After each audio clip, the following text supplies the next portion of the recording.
les dejé en el Moodle un artículo sobre la psicología clínica. Y para el resto de los temas, que ya tocaremos los diferentes trastornos del neurodesarrollo, tienen básicamente el DSM-5 y el CIOS. Como les dije la vez pasada, es ir, revisen qué trastorno nos corresponde a cada clase y leen lo que aparece en el manual. En relación a este tema de hoy, tiene algunos elementos de ese artículo, pero también otros como compilatorios. Vamos a hacer un resumen hoy para empezar esta materia. Chicos, pueden intervenir, preguntar, aclarar dudas, cualquier cosa para no estar yo toda la clase por hablar. ¿Ok? Están invitados. Hayan leído o no hayan leído. Una clase bastante integradora. Ok. Elementos que me planteo hoy. Conversamos un poquito en relación a la psicología clínica, entendida como una de las diferentes áreas que estudia la psicología. Tenemos psicología industrial, psicología social, psicología educativa y dentro de psicología de asesoramiento y orientación. Y dentro de esas diferentes áreas de la psicología tenemos la clínica, que tiene un espacio y una ocupación particular dentro de la psicología, así como lo tienen también las otras áreas. Entender esto para que luego podamos adentrarnos en lo que sería la psicología clínica infantil. Entonces, a ver, ustedes, cuando hablamos de psicología clínica, ¿qué se les ocurre? Sea lo que sea. ¿Sí? Estos son los diferentes temas que vamos a tocar hoy. No tiene orden, si ustedes van aportando. Lo que pasa es que si les digo esto, les voy a soplar en relación a la psicología clínica. Tenemos un ámbito vinculado hacia el desarrollo sano versus el desarrollo patológico. ¿Cuáles son esas áreas del desarrollo? Porque los trastornos que vamos a ver en esta materia le llaman en los manuales trastornos de neurodesarrollo. Entonces quise traer un poquito estos temas del desarrollo, el neurodesarrollo, para que luego podamos entrar con más facilidad en las temáticas. Entonces, áreas del desarrollo, ¿qué vendría a ser el neurodesarrollo? ¿Conocen estas iniciales? ¿Ustedes siguen trastornos? Ok. Tipo de trastorno de neurodesarrollo y ¿a qué se debe? Si una persona de repente, lo que se espera es que todos tengamos un desarrollo sano, ¿qué pasa? O sea, ¿por qué algunas personas tienen un desarrollo patológico? ¿Por qué llegan a desarrollar estos trastornos? Sería un poco la idea, es decir, cuál es la etiología, cuáles son las causas de eso de manera general, ya lo iremos viendo un poco. Entonces, ¿qué creen ustedes? ¿Qué se encarga la psicología clínica? Como área, como disciplina.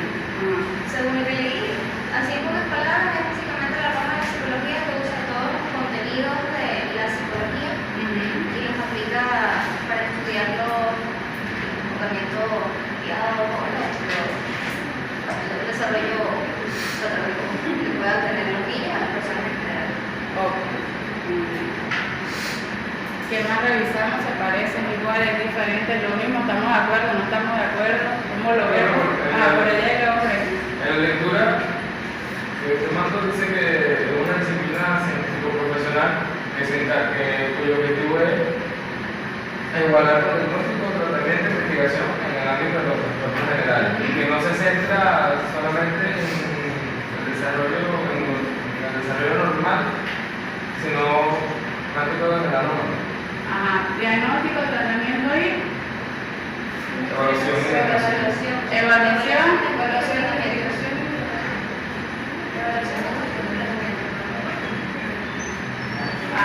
Evaluación, diagnóstico, tratamiento y Investigación. investigación.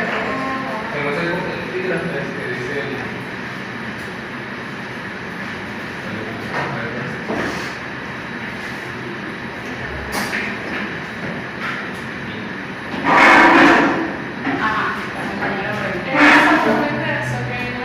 Está clarito en el artículo, ¿sí?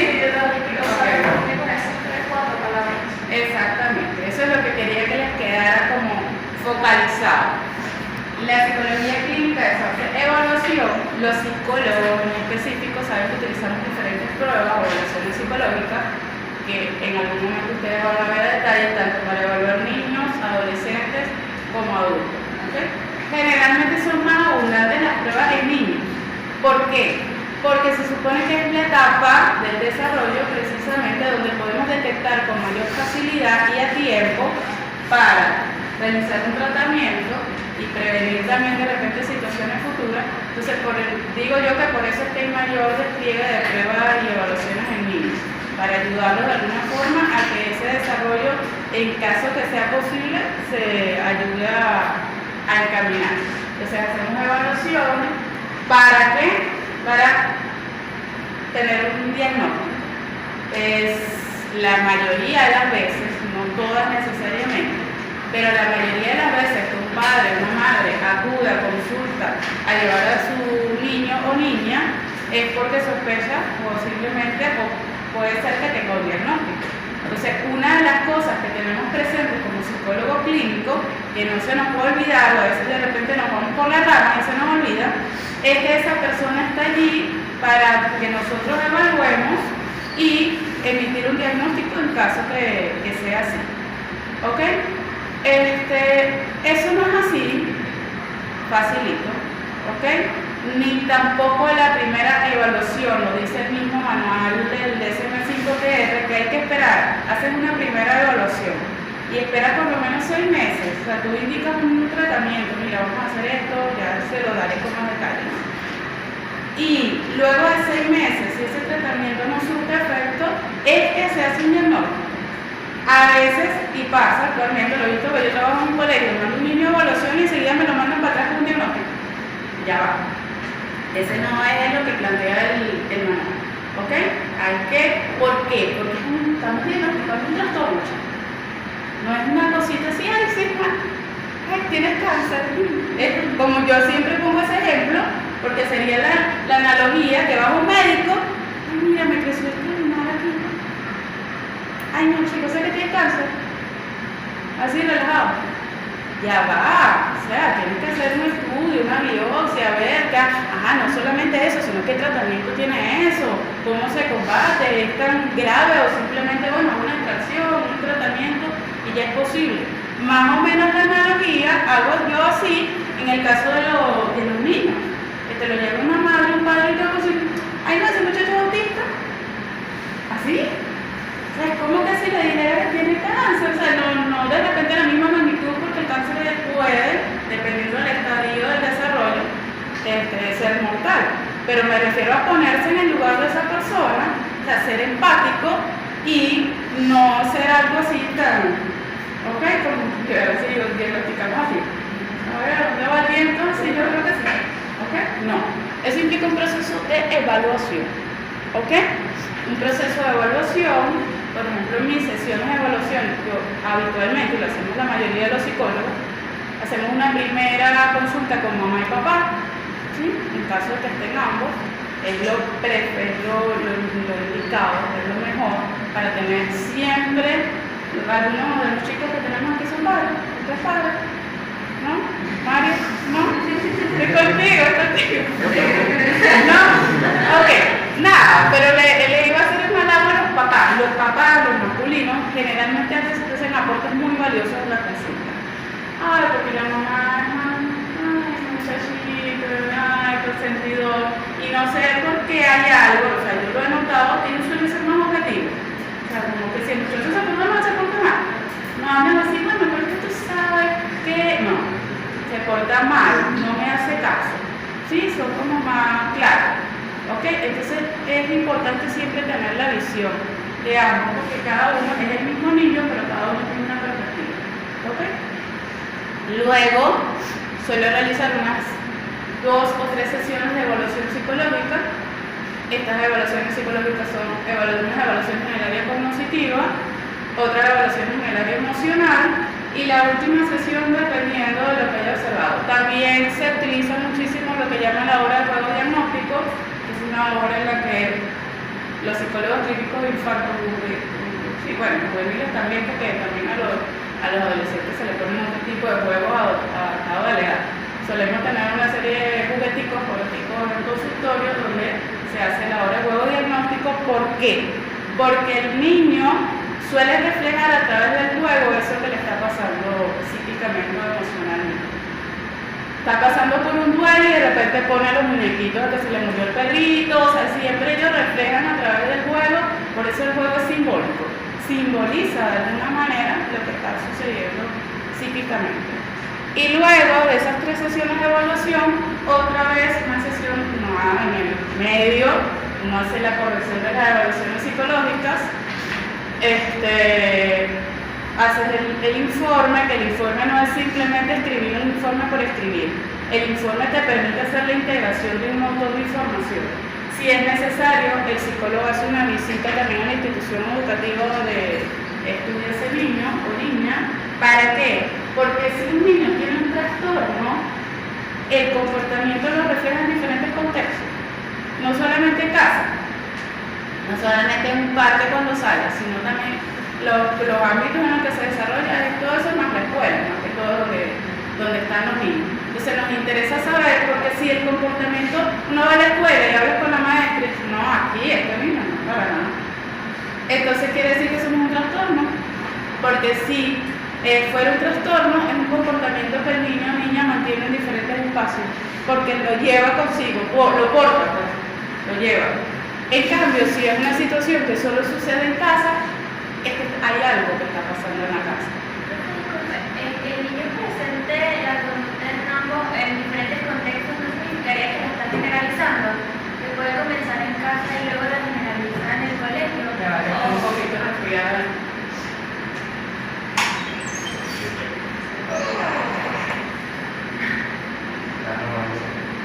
Ajá, me decías de la generalización de la conducta. Sí, porque, o sea, una vez que leí en la terapia conductual que que hay que evaluar al niño en diferentes ambientes porque puede generalizar la conducta y que tanto la ha generalizado si lo hace en su casa, en casa de los amigos, en el colegio, dice que también mantenida está la conducta.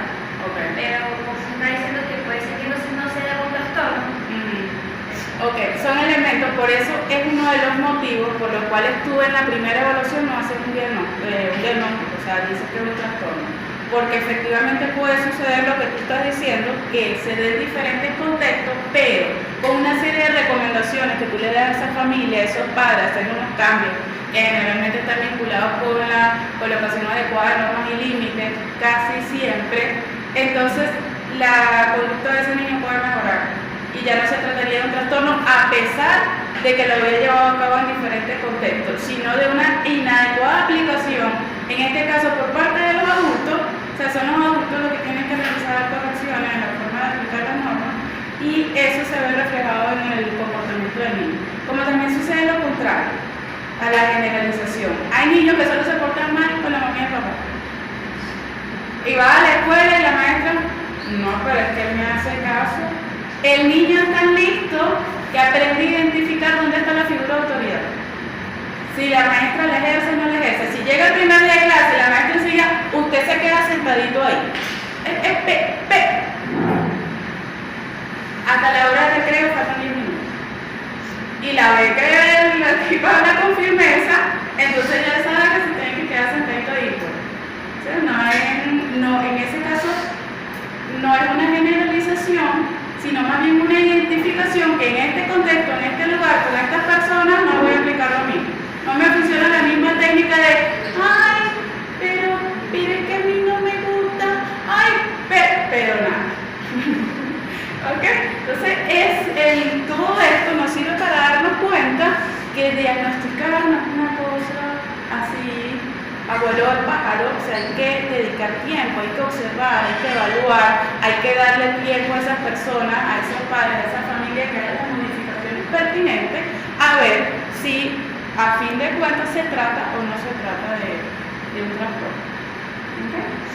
Ajá. Entonces estábamos, evaluación, diagnóstico, nos dice el manual, se lo repito, que hay que esperar por lo menos 6 meses en tratamiento para confirmar. Uno puede observar en la primera consulta, y yo se lo digo a los padres, en la primera evaluación, oye, este niño, esta niña tiene bastantes características de un trastorno de déficit de atención con hiperactividad. sea, muchísimo. Pero vamos a probar a hacer estos cambios, a ver si luego de un tiempo confirmamos eso, que sí se trata efectivamente de ese diagnóstico, o si no, si era otra situación que le estaba alterando el comportamiento. ¿Ok? Y bueno, el tratamiento, a medida que vayamos viendo los diferentes trastornos del neurodesarrollo que vamos a ver a lo largo de la materia, les voy a ir hablando en específico de manera muy general, porque realmente el tiempo es muy corto. Generalmente hay materias, hay una materia de diagnóstico, una materia de tratamientos, vamos a ver en apenas 3 meses todo como muy, y otras muchas materias de evaluación, porque hay cantidad de pruebas psicológicas. Recuerdo que yo vi en una materia del WIS, en otra materia las formas de evaluación de atención, en otra materia vi las pruebas predictivas, o sea, así que una materia para cada tipo de evaluación psicológica. Entonces vamos a ver de una manera más condensada, pero al mismo tiempo darles una imagen bastante amplia de cómo es este proceso. Y bueno, la investigación que es lo ideal, que también paralelamente a la práctica clínica, los psicólogos clínicos se dedican a la investigación, pero muchas veces es bastante limitado lo que podemos hacer en este ámbito. Decía algo importante el artículo en relación a la diferencia entre psicólogo clínico y psiquiatría. Creo que era más o menos el centro del artículo. El psiquiatra puede medicar.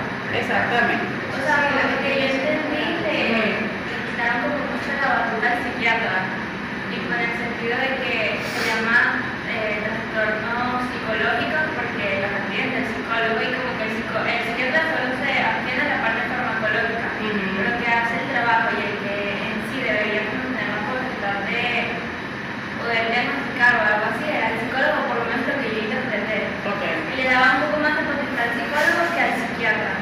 Y tomaban el ejemplo de Freud, que creo que era el neurólogo, médico. Y él mismo decía que el psicoanálisis no entraba en la medicina, que no había espacio para eso, que era netamente de la psicología. Okay.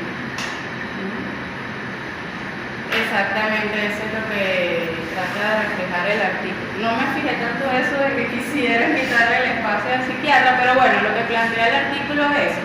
La diferencia básica es que podemos realizar estos mismos procesos de hacer diagnóstico, evaluación, tratamiento, investigación, pero los psiquiatras, bueno, porque es la carrera, ellos son médicos, ¿sí? Donde durante toda esa carrera ven todo lo que tiene que ver con la farmacodinámica, la fisiología y cómo intervienen los medicamentos en el ser humano, en este caso específicamente en el sistema nervioso, y evidentemente la carrera de psicología no implica esta parte farmacológica, aunque cuando estudiamos psicología clínica vemos materia psicofarmacológica.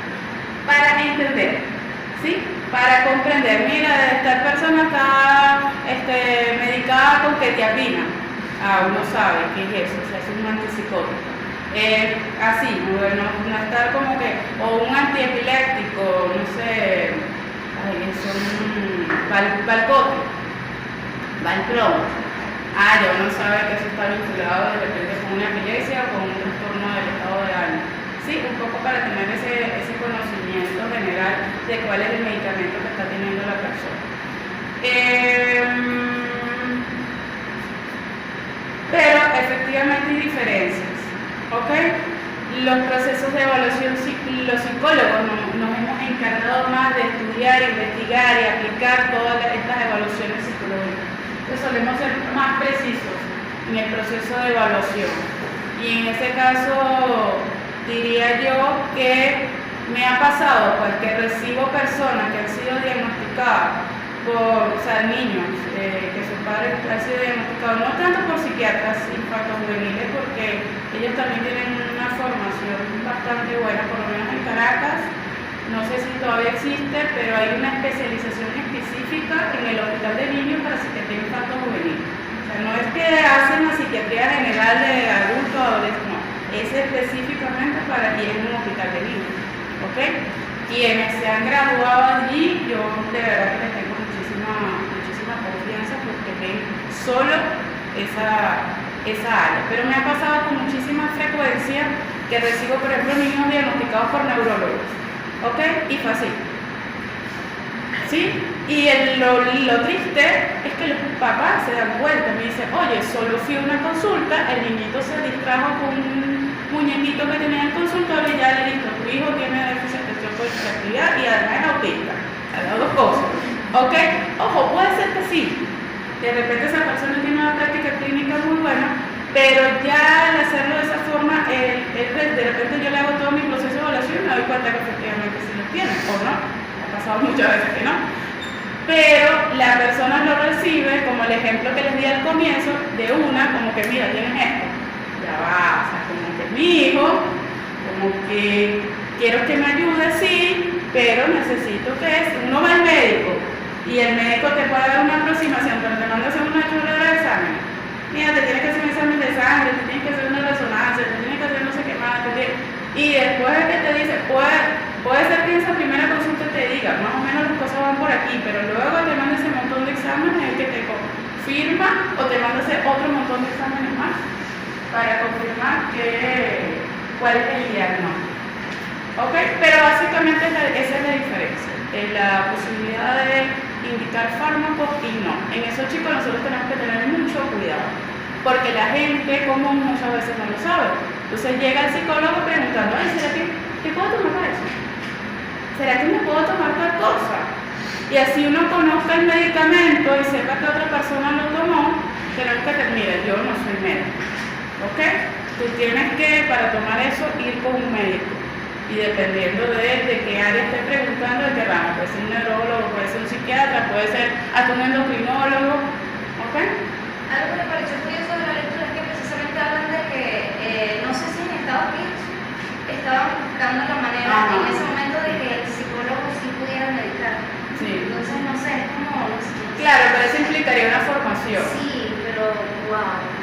No, o sea, simplemente si existe la formación se puede hacer, pero si no la tenemos, no podemos medicar.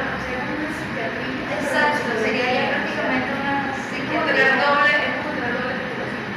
Algo así, exacto. Sea lo que sea, en caso de que se pueda hacer así, hay que tener la formación.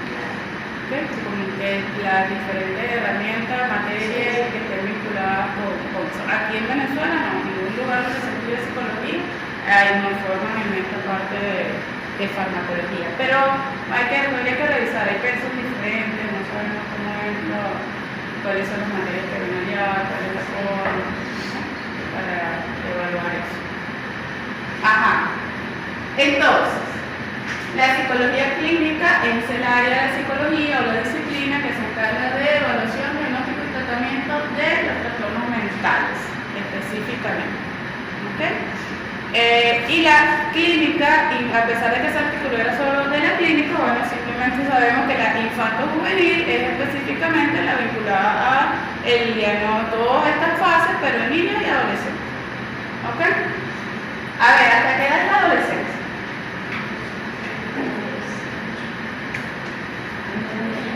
No dice que 18, Ah, 21, ¿O qué edad tienen ustedes? 18. ¿Cuántos? 20. Oh, perdón. Se quitó como 3 años. ¿Cuántos años tienes? Ya no tenemos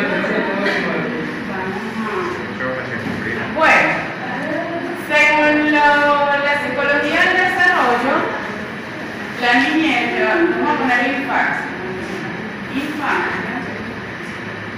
Tenemos varias etapas. Tenemos una etapa que es la desarrollo temprano, que es de 0 a 2 años. Ya, estoy invadiendo el espacio.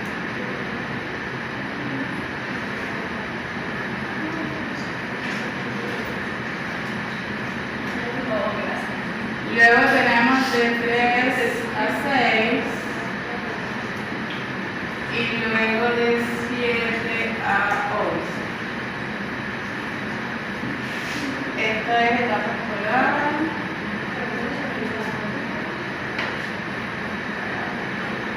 Esta se me fue el nombre, es segunda infancia.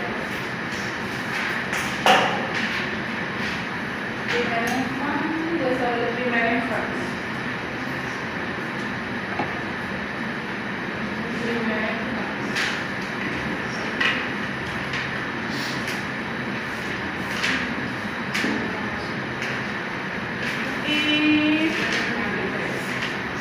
Y la adolescencia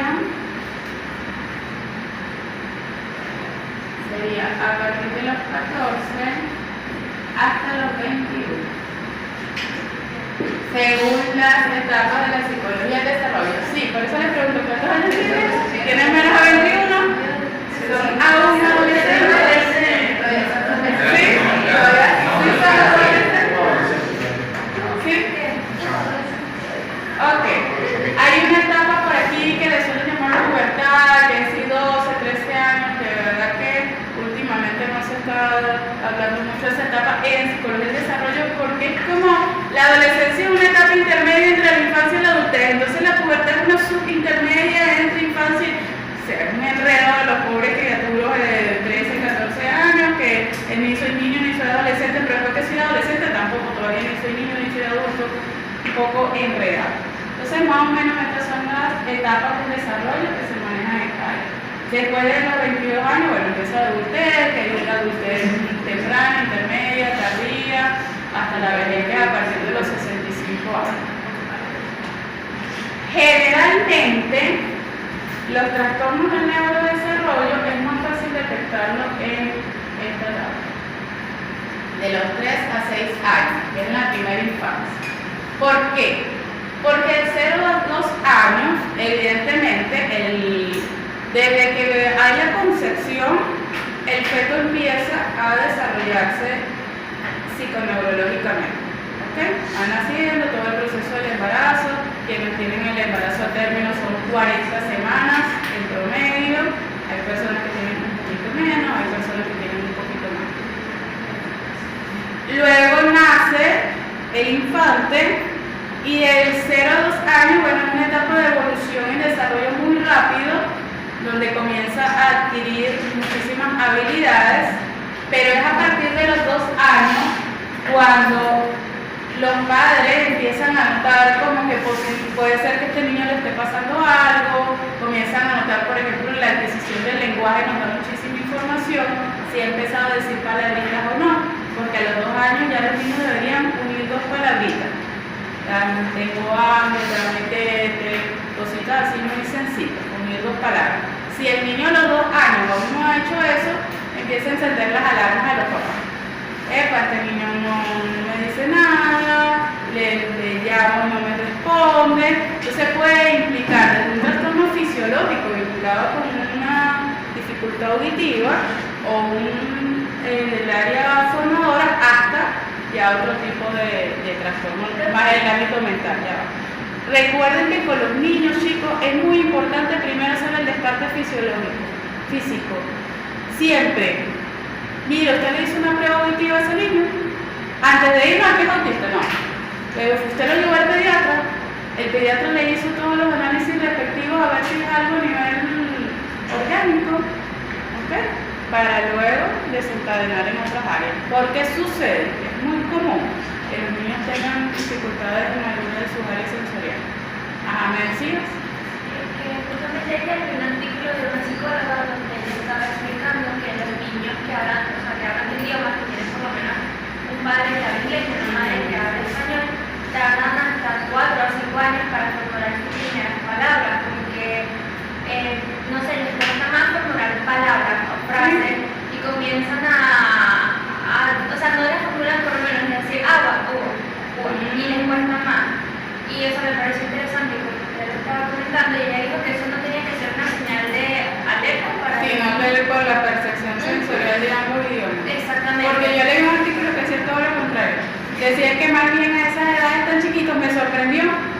Más bien el niño tiene la habilidad de identificar fonológicamente la diferencia entre que uno le está hablando un idioma y otro en otro. Y que más bien a esas edades es muchísimo más fácil la adquisición del idioma. Ella decía todo lo contrario y de hecho colocaba el ejemplo de un niño que es hijo de unas personas que son famosas en redes sociales. Okay. Y el niño vive en Estados Unidos, pero sus papás son latinos. En la escuela le hablan en inglés y en casa le hablan en español. El niño tiene 5 años y todavía no sabe la frase. A los 5 años. Y ella daba el ejemplo con ese niño porque le estaban diciendo que el niño tenía algún problema en el desarrollo. Y ella salió como a alegar que había artículos que estaban y era una psicóloga.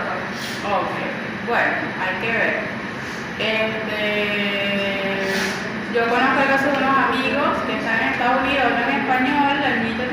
6 añitos, acaba de entrar al primer grado, se comenzó a escolarizar a los 3, 4 añitos y ella habla español, entendía el inglés, pero le daba era timidez hablar en la escuela. Entonces vean cantidad de situaciones diferentes, tú estás planteando una, a ella le sucedió otra, ella hablaba, o sea, no tenía ninguna dificultad de lenguaje. Pero en la escuela tenemos un tiempo selectivo, no hablaba en la escuela a pesar de saber hablar. Se vean como de una misma circunstancia puede haber a qué se debe. Causas diferentes, motivos diferentes debajo de esa situación. Ok, a ver por dónde seguimos por aquí. Yo voy a decir, ya hablamos un poquito de esto. Aquí empezamos a hablar aquí de las etapas del desarrollo, vamos a hablar un poquito más de las áreas de desarrollo, ya que vamos por aquí. Ok, entonces,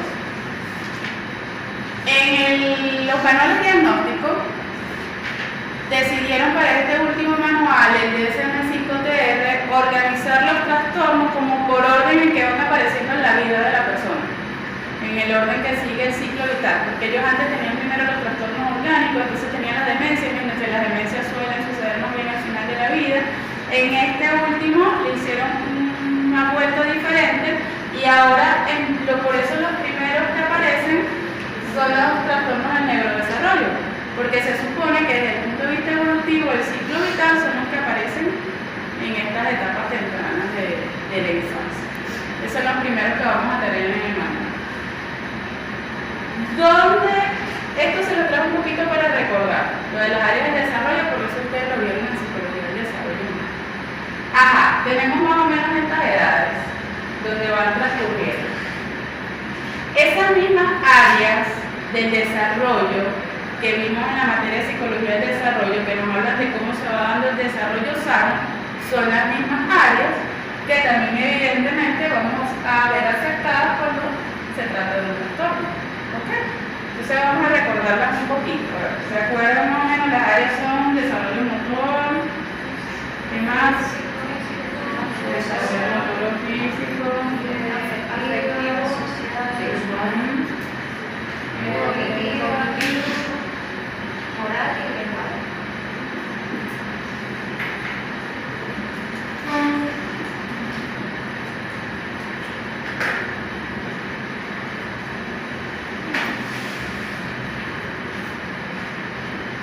Ok. Un poco a modo recordatorio porque nos puede servir de guía. Cuando hacemos esas evaluaciones que les decía hace rato a los niños, aplicamos algunas pruebas para indagar estas áreas: afectivo, social, todo, ¿sí? El lenguaje, en la parte motora uno le pide al niñito, ponte frente a mí, haz lo mismo que hago yo, entonces mueve, que uno no le dice, sino que va a ver si hace la imitación, a ver si el niñito tiene esta forma, ahora colócate detrás de mí, ahora coloca esto debajo de la mesa, encima de la mesa, a ver si tiene esa ubicación espacial. Son pruebas que están preestablecidas para evaluar esta parte del desarrollo. Sube y baja escaleras, observar cómo el niño sube y baja las escaleras, cosas así en relación a la edad. Así como también hay para por ejemplo, que solemos pedirle, haga un dibujo libre. El dibujo libre suele arrojar elementos de lo afectivo. Y así como tenemos fases para otras áreas como el lenguaje, también la expresión gráfica y el dibujo también nos habla de la fase del desarrollo que se encuentra ese niño, tanto desde el punto de vista cognitivo, como desde el punto de vista afectivo.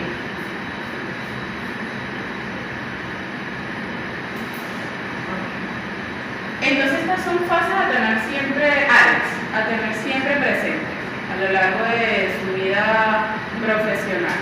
Van de repente a recibir un niñito que les está reflejando algo a nivel social. Actualmente se está viendo mucho, no sé a qué se debe, si es un efecto post pandemia.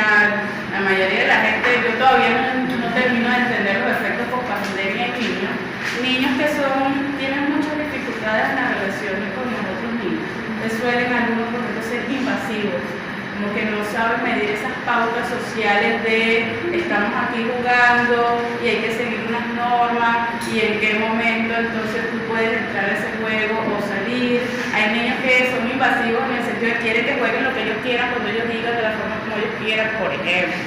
Ahí viene una forma. O niños que agarran a otros niños, quiero jugar contigo, los agarran, vamos a jugar, que es como un reflejo de repente. El área social, bueno, también suele tener vínculos con lo afectivo. Y así como lo observamos en el desarrollo sano, también se puede ver reflejado en algunos casos. O sea, no quiere decir que esos niños tengan un trastorno, pero hay una situación que está afectando su desarrollo social en esa área. Ajá. ¿Por qué a esta parte del manual le dicen trastornos del neurodesarrollo? Neuro, ¿por qué la palabra neuro? Y no sencillamente trastornos del desarrollo. ¿Qué creen ustedes? Está relacionado mucho con el encéfalo, parte neurológica. Quieren hacer énfasis en eso, ¿sí? Quienes escribieron el manual quieren hacer énfasis en eso. Señores, podemos cuestionar toda la vida. Yo cuestiono un poquito el nombre. ¿Por qué? Porque qué cosa que hacemos los seres humanos no depende del cerebro. Todo. Yo muevo el dedito y eso, ¿quién nos mandó la señal? ¿Sí? Duermo, un asunto cerebral. Camino, es un asunto cerebral. Pienso, es un asunto cerebral. O sea, todo está vinculado con lo neurológico. Los neuros están muy de moda. No sé si ustedes se han dado cuenta.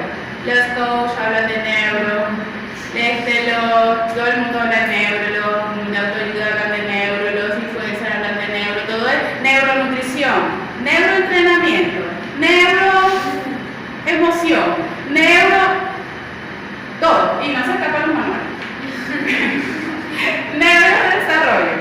No lo he investigado, pero tengo mis sospechas porque a veces detrás de los manuales de diagnóstico hay manos, hilos que mueven. Generalmente los manuales diagnósticos están vinculados con las exigencias de las aseguradoras. Recuerden que el DSM-5 se hace en Estados Unidos, la Asociación de Psiquiatría Americana. Y allá es costoso todo lo que tiene que ver con tratamientos, ¿ok? Si tú dices que simplemente, o sea, muchas veces las cosas que uno ve reflejadas en el papel y en la práctica, no es porque eso sea, no sea así, eso es así, eso es un trastorno psicológico. Alguien decía por allí la cuestión de que si es psiquiátrico, si es un trastorno psiquiátrico, es un trastorno mental y todo eso.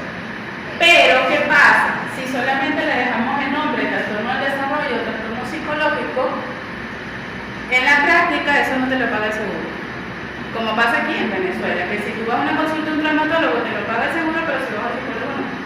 ¿Ok? Porque no está supuestamente. Entonces le suelen poner este tipo de apellidos o nombres, porque está el primero, neurodesarrollo, previo, que lo anclan a algún elemento físico, algún elemento objetivo, algún elemento demostrable, algo que está aquí, que es el cerebro, que no sé qué más, para que eso en la práctica los seguros puedan cobrar. Es mi hipótesis, simplemente, ¿ok? Es mi hipótesis porque todo depende del cerebro, o sea, no hay algo que no dependa del cerebro en el ámbito del comportamiento humano, ¿ok? Ajá. Algo que me llamó la atención es que el artículo también decía que no se le atribuía a un trastorno mental el nombre de la enfermedad, o sea, que hay una diferencia. Sí. Y colocaron también o sea, la diferencia o la similitud, no, es una diferencia entre el trastorno de esquizofrenia y con el Alzheimer. Y me parece un poco, o sea, yo no sé si es No, la verdad es que no lo explica muy bien el artículo, solo dice no es enfermedad ya, pero no dice por qué. Sí, porque la esquizofrenia es un desbalance químico, o sea, hay falta de neurotransmisores. Ok. Entonces, no sé. Ya vamos a ver eso. Ya, vamos a ponerlo por aquí. Ya te voy a decir por qué. Eso tiene que ver con... También lo que hacemos es hacerlo de doble catalogación, porque es complicado decir una cosa, porque mira, no hay una enfermedad, pero le atribuir un nombre que es fuerte al momento de decirlo. No sé si recuerdan estos conceptos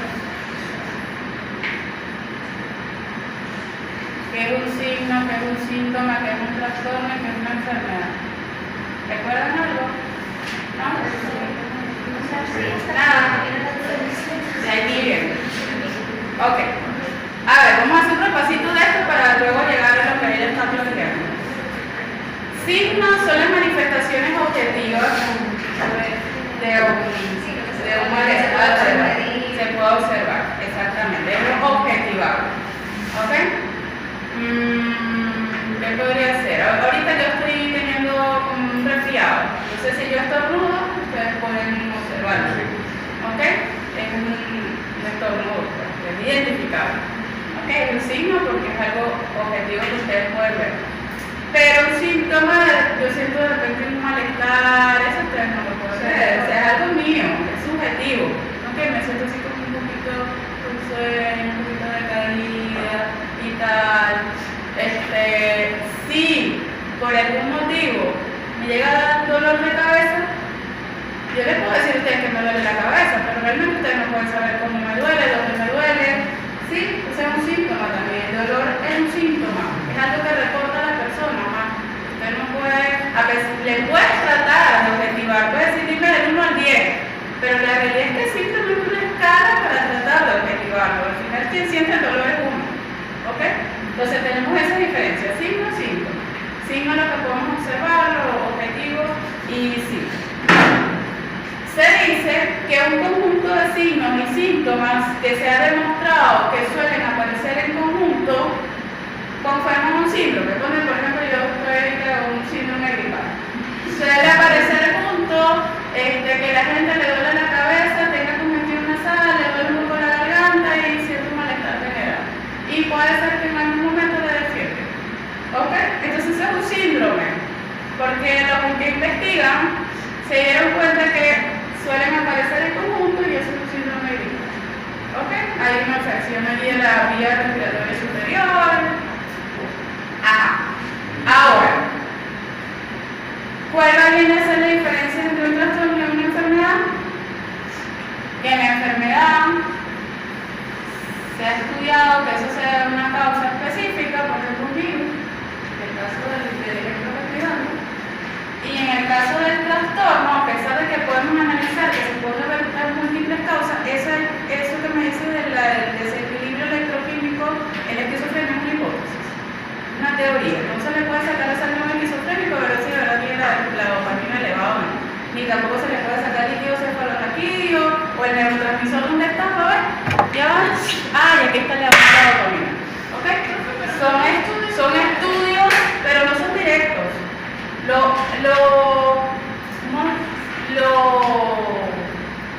Como que sacan la conclusión a partir de un comportamiento. Directamente tú no mides la dopamina, por ejemplo. Pero no sé, exactamente, lo que viene el cerebro que identifica que alguien está como que más dilatado, no sé si la palabra de que alguien está funcionando. Supuestamente a partir de mapeo cerebral o a partir del electroencefalograma se ha notado que los pacientes con esquizofrenia tienen cierta forma en que se funciona su cerebro con el electroencefalograma. O puede ser que el área frontal se esté menos desarrollada. Pero todas las personas que tienen esas características no necesariamente desarrollan esquizofrenia. O sea, no hay una relación 100%. ¿Okay? No hay como que sí y sí y solo sí. ¿Okay? Como también se han hecho estudios con muerte de pacientes esquizofrénicos que no tienen esas características. Entonces, bueno, ¿me explico? O sea, no hay algo así tan directo. Entonces, la enfermedad cuando es así. O sea, este virus me causó el síndrome gripal. Y en el caso del trastorno es cuando no hay una causa específica. Puede ser que hagamos un estudio con un esquizofrénico y eso lo explico. Pero puede ser que hagamos un estudio con otro esquizofrénico y no. Pues hay una variabilidad en la causa. Entonces sería una causa no específica.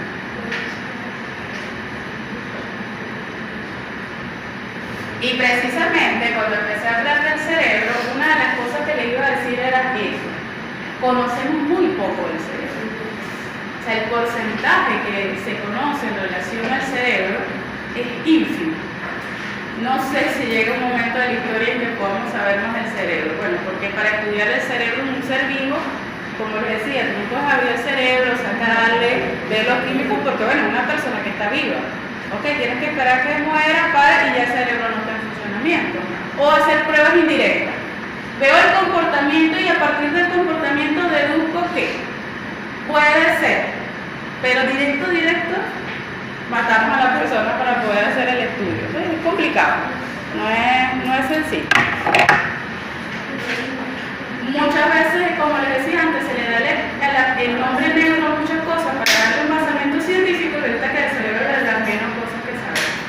Así, y no nos sintamos mal por eso, porque ¿quién ha visto un neutrón? ¿Quién ha visto un protón?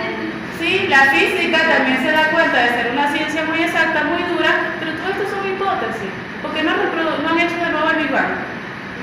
Es una hipótesis. Todas son teorías. Saben que está ahí por más que no lo ve y todo O eso sea, lo hacen. Ajá, y eso es objetivo, eso es cuantificable, pero ¿y dónde está? Sabemos que está ahí. Eso se llama teoría. Ok, no nos dejemos, ¿sí?, disminuir de que no, es que ustedes los psicólogos no medican, por decir algo. No, es que ustedes, ¿sí? La medicina también es una prueba. A ver, tómate estas pastillitas y a ver si te cae bien. ¿Ah? Y puede ser que te caiga mal y tiene una chorreta de efectos secundarios. Sí, se puede basar en estudios científicos, pero la medicina como tal no es una ciencia. O sea, vamos a ver, a la otra le cayó bien, vamos a ver si a ti te cae bien. Es muy prueba empírica, ¿ok? Y en la práctica a ver si es posible o no. Y bueno, en la psicología no nos reconoce eso. Es reconocer que hay una realidad en que no vemos mentes caminando por ahí, ¿sí? Sino que hacemos una suposición de que ya existe, ¿no? Sí, puede ser un asunto de fe, creen en ello. Pero igual como los físicos creen en los neutrones y en los protones. ¿Okay? Ajá, a ver. Entonces, aclarado esta parte, fíjense que en los manuales de diagnóstico, por eso casi todos tienen el trastorno.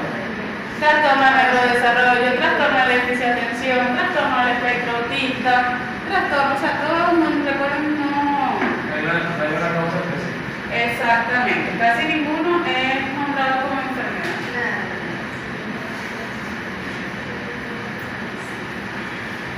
De hecho, en estos días, leyendo artículos sobre la hipertensión, también decía un artículo, decía, realmente no se sabe cuál es la causa de la hipertensión, por eso no se cura. Sí, sabemos que se sube la tensión, tú la mides y se sube, pero ¿cuál es el origen? Se sube, pero ¿por qué se sube? O sea, llegamos hasta un punto y hay un límite, o sea, no hay... ¿Por qué? ¿Por qué? O sea, como que al llegar en sí a la causa inicial de por qué la persona se le sube, nos quedamos hasta ahí. La medicina se queda ahí, se te sube y tomas estas pastillitas. Ajá, a ver, ¿qué hora es? Ajá, me avisan a las 8:30, por favor, para irse al baño. Entonces ya tocamos más o menos esta área.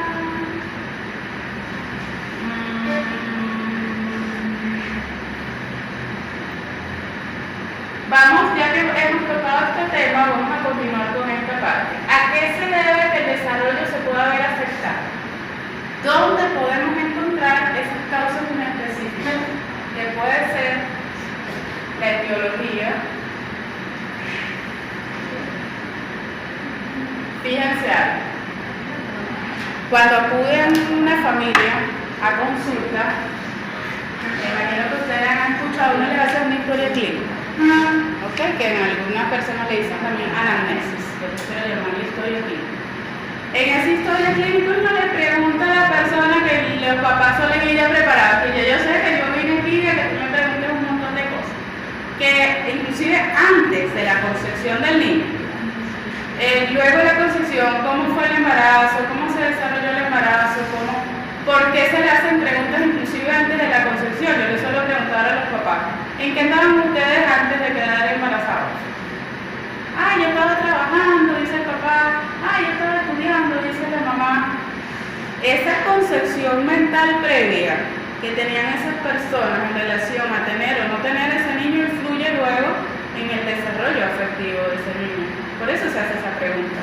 No es lo mismo que, ay, nosotros teníamos 3 años planificando esto. ¡Qué bello! Ya teníamos la casita, el carrito, todo lindo, todo acomodadito, la cunita. Ay, yo estaba estudiando en la universidad y él estaba trabajando y de repente, bueno, usted sabe que pasó. ¿Ok? No tiene nada de malo. Ojo, o sea, son cosas que pasan en la vida. Simplemente, desde el punto de vista afectivo y emocional, da un significado y un sentido diferente a esa concepción. ¿Ok? Y ese embarazo. ¿Por qué les digo esto? Porque uno les pregunta todo eso. Hay una hipótesis, estas son tus hipótesis. Hay una hipótesis psicodinámica de esto de Freud y todo eso que dice, ay, no les voy a decir esto porque ustedes lo van a repetir. No, una clase más avanzada, cuando veamos.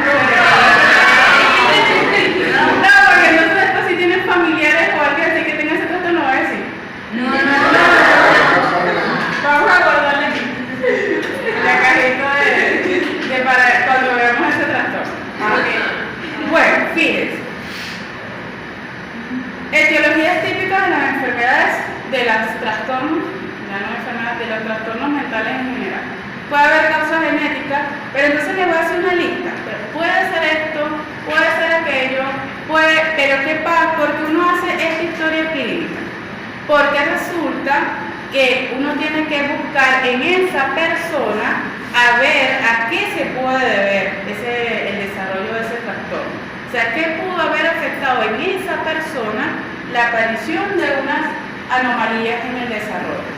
No hay una generalización. Todos los niños que desarrollan trastorno del desarrollo intelectual es por A o es por B. No. O sea, puede haber múltiples factores que influyen en ellos. ¿Ok? A ver si me queda espacio por aquí. Uno de los elementos, esto es puede ser lo genético. Déjenme coger un ratito rapidito y...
De manera general, si ánimos de ser súper específicos.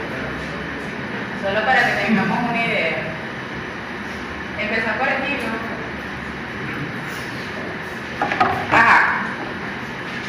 ¿A qué se puede deber que el desarrollo de un infante, un adolescente, pueda verse afectado? Es decir, ¿cuáles son las causas de los trastornos de neurodesarrollo? Del mismo modo, esto aplica a otros trastornos mentales, pero cuando estamos en psicología infantil juvenil nos referimos específicamente a los infantes. Puede haber motivos genéticos. Y bien que puede haber, o sea, es posible. Puede ser que un niño que tenga, por ejemplo, trastorno de déficit de atención con hiperactividad, en su familia resulta que su papá también tiene el trastorno. Muchas veces no es diagnosticado, porque de repente en esa época no había tanto énfasis sobre eso, pero luego que el papá acude a consulta y uno le da las características y dice, pero es que yo también tenía eso, a mí también en la escuela me pasaba eso. Entonces puede haber un componente genético, hereditario. En las enfermedades de adultos se ve también muy claro en la esquizofrenia, el trastorno bipolar, siempre suele haber un abuelo, una tía, alguna persona de la familia que también ha tenido el trastorno. Elementos de tipo ambiental. Cuando nos referimos a ambiental, se refiere a aquello que está fuera del organismo del feto, del bebé, del infante. ¿Ok?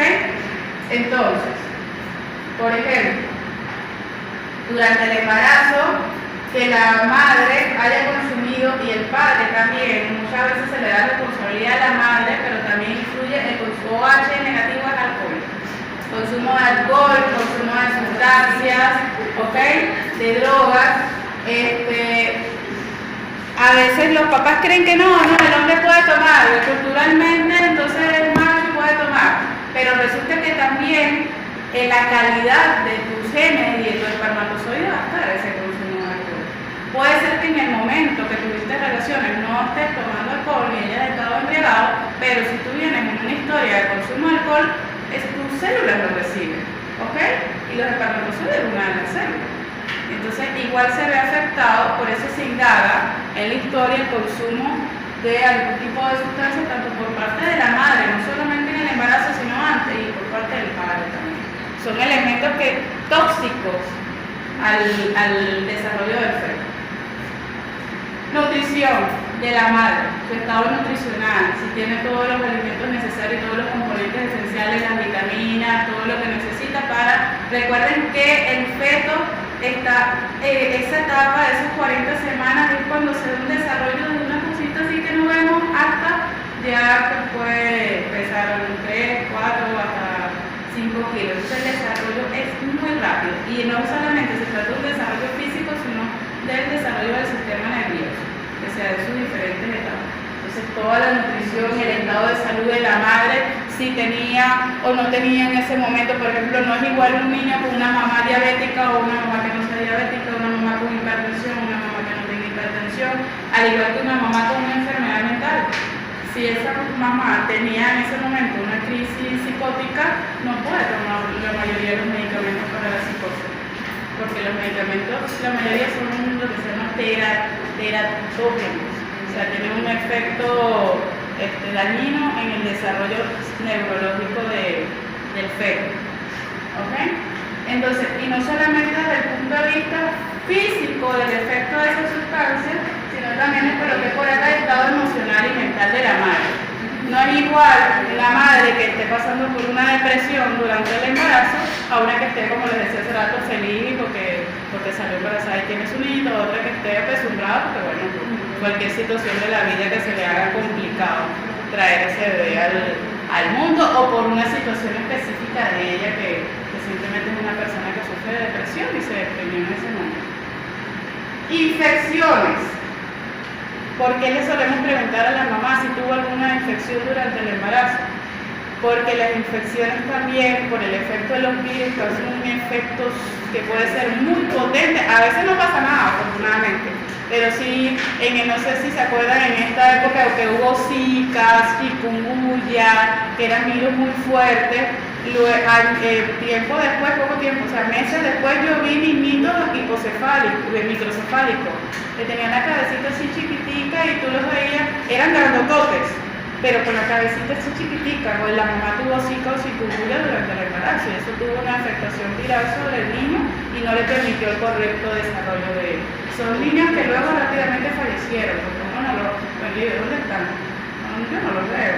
O puede ser que son estos niños que están en casa, que no pueden salir, que tienen que ser asistidos, tanto en su higiene personal, su evacuación, todo eso, y no pueden ni siquiera ser escolarizados, porque hay una afectación en su sistema nervioso.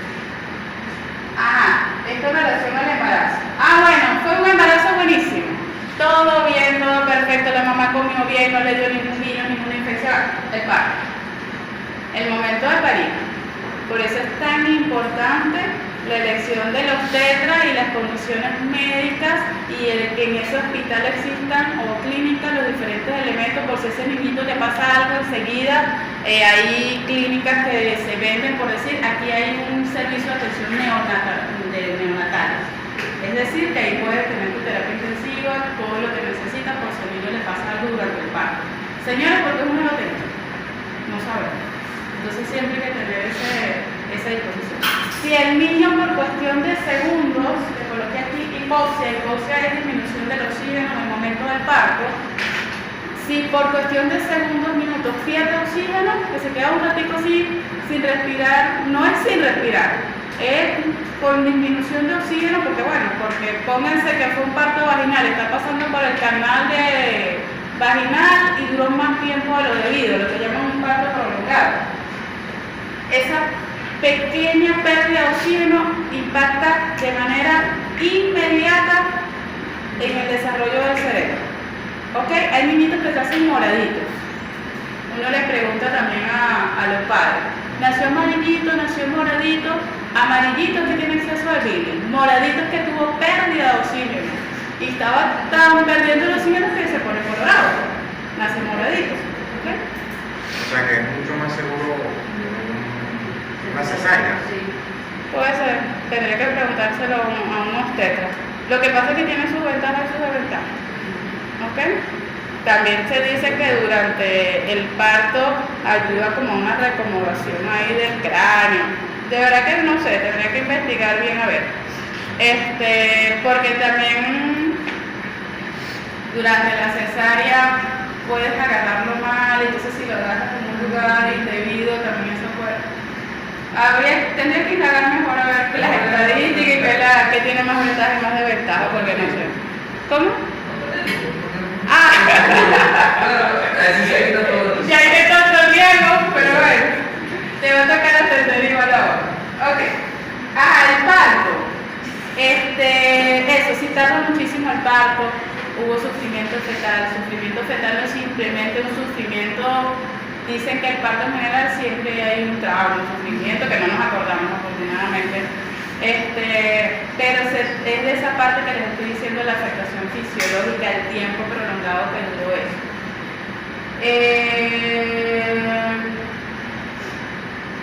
Antes, de repente ustedes la mayoría nacieron por cesárea. Yo nací por parto natural. Y en esa época también, no sé si he escuchado algo que se llama forceps, que es como un aparatico que cuando el niño dura mucho tiempo en el canal de parto y la mamá con los dolores, no sé qué más, le aplican un forceps, que yo nunca lo he visto, pero me imagino que es como una cosita de 3 paticas así, que es como una manito, exacto, como una pincita, y para ayudar a la mamá a que abra y extraer al niñito. ¿Cuántos niñitos después con trastornos mentales debido a una mala aplicación del forceps? Porque le apretaron un área del cerebro, una cosa así que no fue reversible, porque en algunos casos tienen la cabecita flexible y es reversible, pero en otros casos no.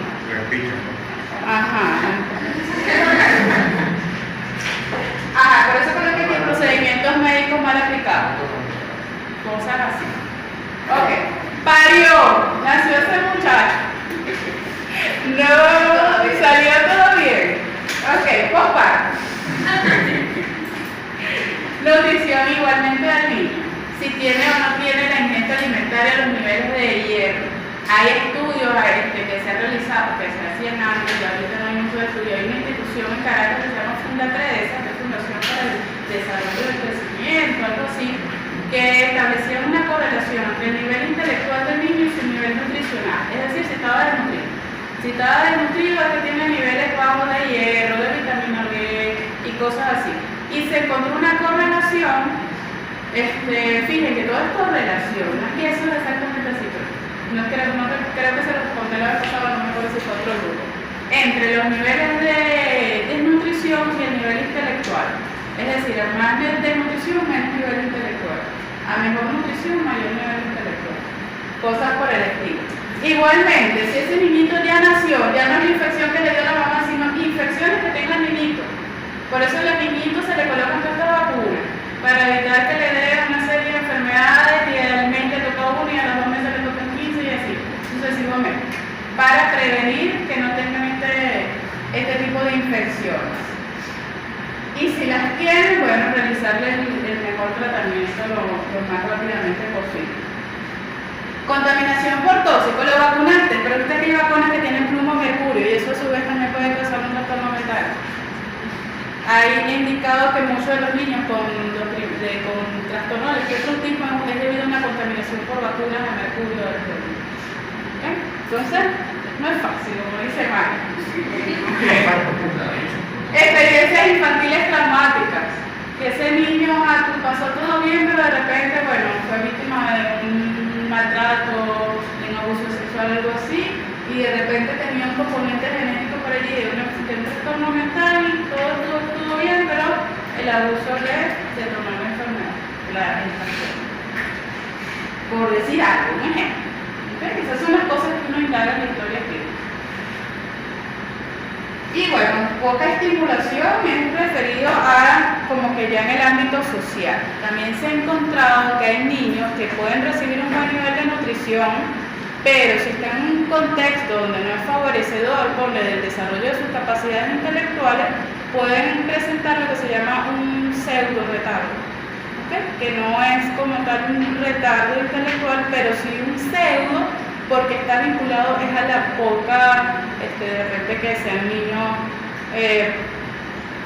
no asisten a la escuela todos los días, sino una vez a la semana, 2 veces a la semana, en casa puro videojuegos y no se realizan juegos de otro tipo, de construcción, Lego, actividades donde ellos resuelven problemas. Eso sería como más o menos una poca estimulación. Esto, como les digo, muy de manera general a lo que podrían constituir algunas de las etiologías que pueden ser que estén debajo de algunos trastornos de neurodesarrollo. Como les digo, uno indaga en cada caso en específico, porque puede ser que tenga esto, un poquito de cada cosa. Y al final, en caso de que tenga el trastorno efectivamente, luego del proceso que les he dicho que hay que pasar, entonces uno asume la hipótesis de que es vinculada con estos elementos que indagamos específicamente en ese niño. ¿Ok? ¿Algún comentario, pregunta hasta ahora? Como el embarazo, profe, me imagino que también influye, o sería importante también preguntar si el embarazo está técnico, ¿no? O si fue prematuro, si fue... Anótenlo ahí, chicos. Embarazo término. Si fue término. Se supone que el promedio son 40 semanas. Anoten. Porque es importante que ustedes lo tengan allí en mente en el momento de hacer una historia clínica. Pero, habitualmente, si la mamá es primeriza, se adelanta unas semanitas, puede ser a las 39,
patológico desde el punto de vista psicológico, ¿ok? Porque no nos vamos a encargar de enfermedades médicas ni otro tipo de enfermedades.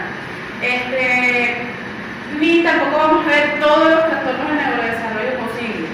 De repente por allí por encimita póngale, hablemos de los trastornos del lenguaje muy como ejemplo, pero como ya sabemos que los terapeutas del lenguaje se encargan de eso, entonces nosotros tenemos que tener la capacidad para diagnosticarlo, de detectar qué algo está pasando allí, y las evaluaciones psicológicas que se aplican al niño tienen una parte para evaluar el lenguaje, ¿ok?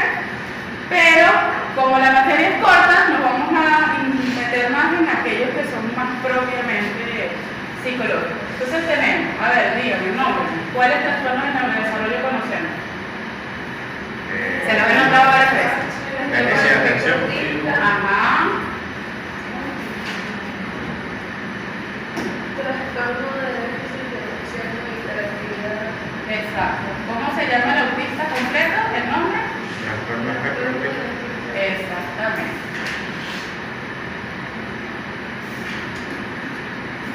Trastorno complex.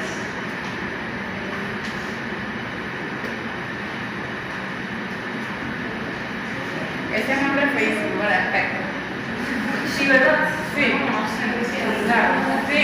Tanto que intentan acomodar los nombres y ponen un nombre tan feo. Ajá, ¿qué otros trastornos motores? ¿Qué más? Creo que es trastorno de la discapacidad intelectual, que se llama. Ajá. Déjame revisar, porque es que le cambian tanto los nombres que yo también estoy confundida, porque está el trastorno del desarrollo intelectual y está el trastorno de discapacidad intelectual. Entonces estoy confundida porque sé que en el DSM-5 lo decían de una forma y en el DSM-5TR la cambiaron. Entonces no sé cuál fue el que quedó al final. ¿Ok? Entonces, pero puede ser trastorno de discapacidad intelectual o trastorno de desarrollo intelectual. Voy a revisar para la próxima clase cuál es el último análisis. Discapacidad, si ustedes pueden revisar también.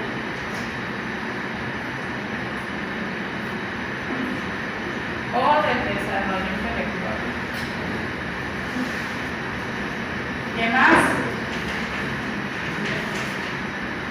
Les nombré ahorita uno que les di el ejemplo, trastornos del lenguaje, que creo que se llama trastornos de la comunicación.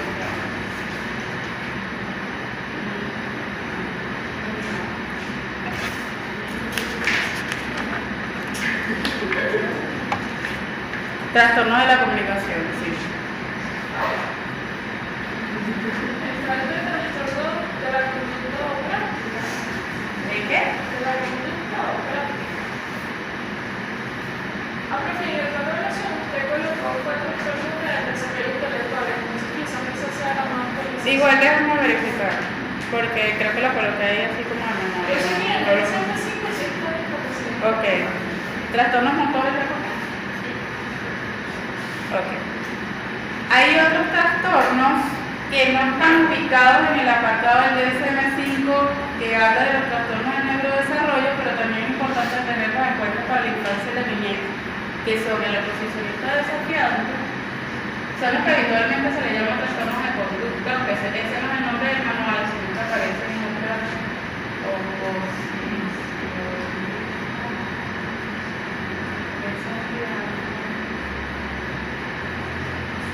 impulsivo intermitente, no, explosivo intermitente. Esto le suele cambiar el nombre cada rato.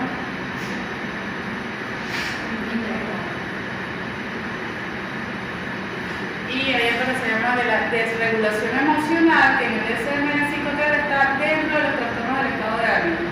Pues tiene que ver más con...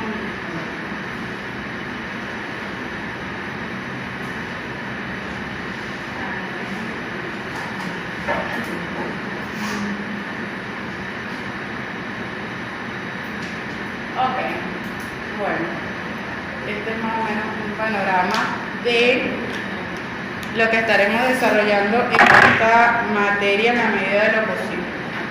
¿Alguna pregunta, duda, comentario para cerrar esta clase del día de hoy?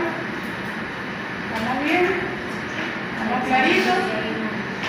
¿Cómo? El examen sería el otro más. El examen es, me parece que sí.